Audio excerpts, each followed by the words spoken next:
Hi, and welcome back to Football Made Simple. Arsenal and Liverpool prepared to face off in the return of the Premier League after the international break. Both sides needed the win for different reasons, with Liverpool looking to get back in the top 4 and Arsenal looking to keep an automatic Europa League place in full view.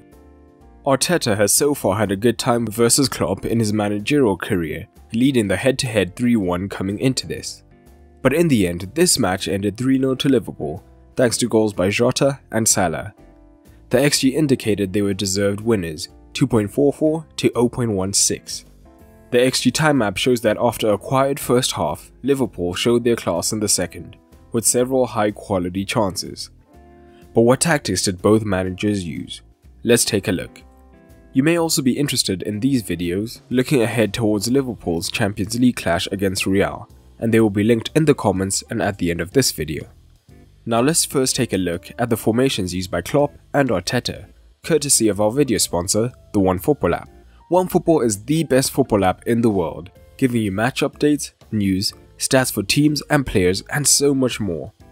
And the best part is, you can get it absolutely free through the link in the description below, which also helps to support the channel. As Liverpool were dominant, with 64% possession, we'll assess what they looked to do on the ball first. Arsenal at times did not press particularly high, ending with a passes per defensive action of almost 20. As a result, Alisson was usually able to find his centre-backs in this first phase. And Odegaard was key for Arsenal when they did look to press higher up. They were successful when Odegaard initially looked to tie up Fabinho to prevent progression. However, he also tended to push higher up to create a 4-4-2, and when he got his angles right, he was able to use his cover shadow to cover the route into Fabinho whilst applying pressure to the centre-back, which would often force Liverpool to the left-back, where Pepe could then apply pressure.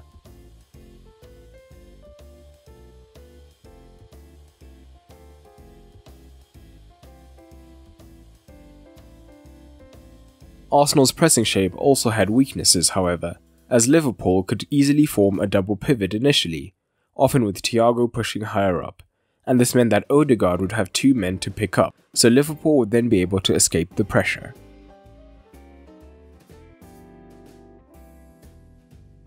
And when Odegaard stayed deeper, we did at times see Pepe get caught pressing narrow, which left Arsenal's right side exposed time and again, which we'll come to shortly.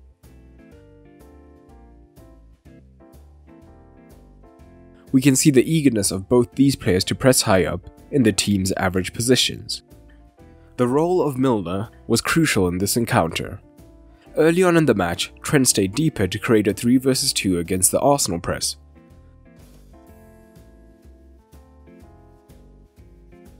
But this would of course mean that Salah had to stay wide in the first phase, and Trent's attacking thrust was reduced.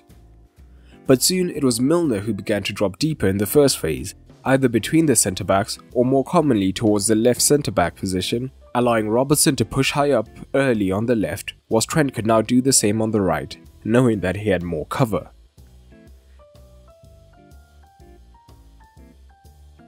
And Fabinho did drop in at times, but when Milner dropped in instead, it allowed Fabinho to stay higher, which would often tie up Odegaard. And as mentioned, this would mean Pepe would get drawn towards the ball on the press, which would leave a 2 vs 1 down the flank, which Liverpool consistently looked to take advantage of. This would often involve Mane coming in central, dragging Chambers with him, and Pepe was often caught high, so the direct switch into Robertson was consistently on, who could then get into good zones to cross.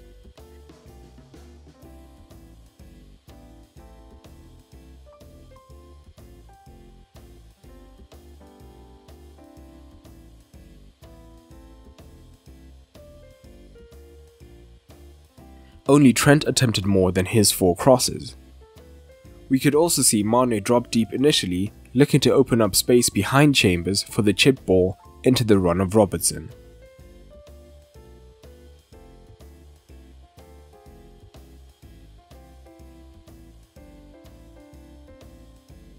And higher up the pitch, Milner once again adapted his position.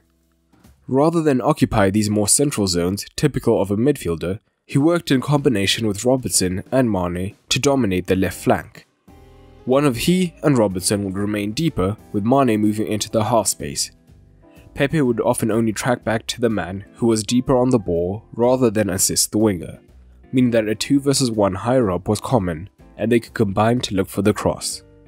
As the game went on, we began to see more of Ceballos coming across to reduce this overload, but this would force the whole team across to cover, facilitating Liverpool to switch the ball to the right hand side.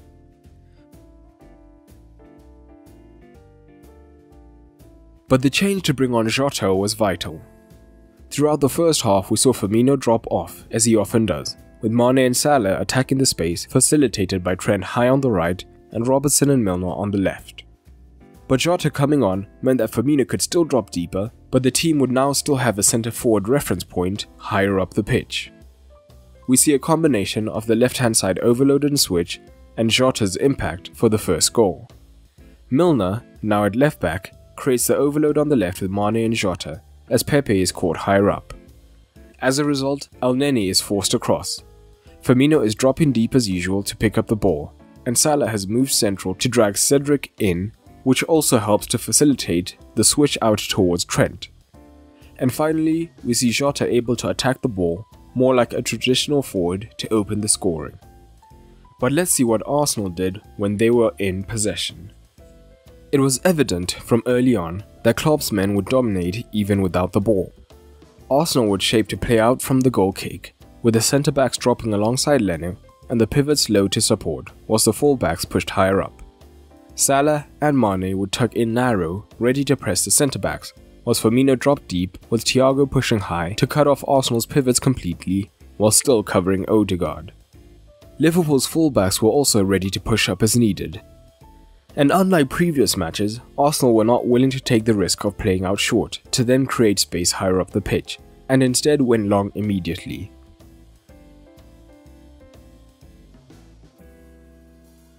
Leno attempted 19 long balls compared to just 8 from Alisson.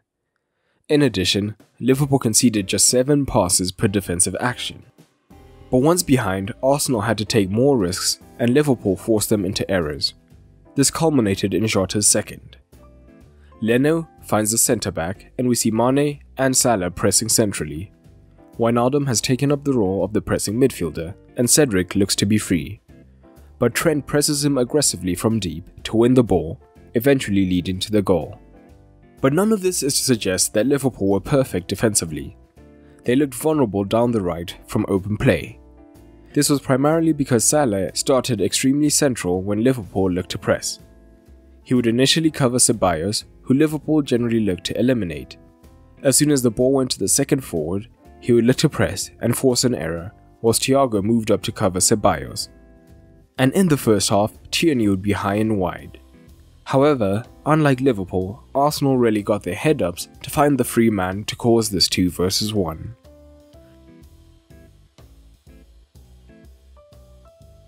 Across the 90, I think Milner was the key man for Liverpool, with his positional versatility on full display, giving Arsenal constant headaches. And overall, this was a match filled with positives for the Reds, keeping the top 4 race alive. But for Arsenal it was concerning, showing just how big the gap is, even to a Liverpool side having a poor season. But what did you make of the match? Drop it down below. A quick shout out to my Patreons for helping to make this video possible. If you want to support, head on over to patreon.com/footballmadesimple and you'll get rewards like early access to videos and exclusive content. But that's all for today and remember, keep it simple.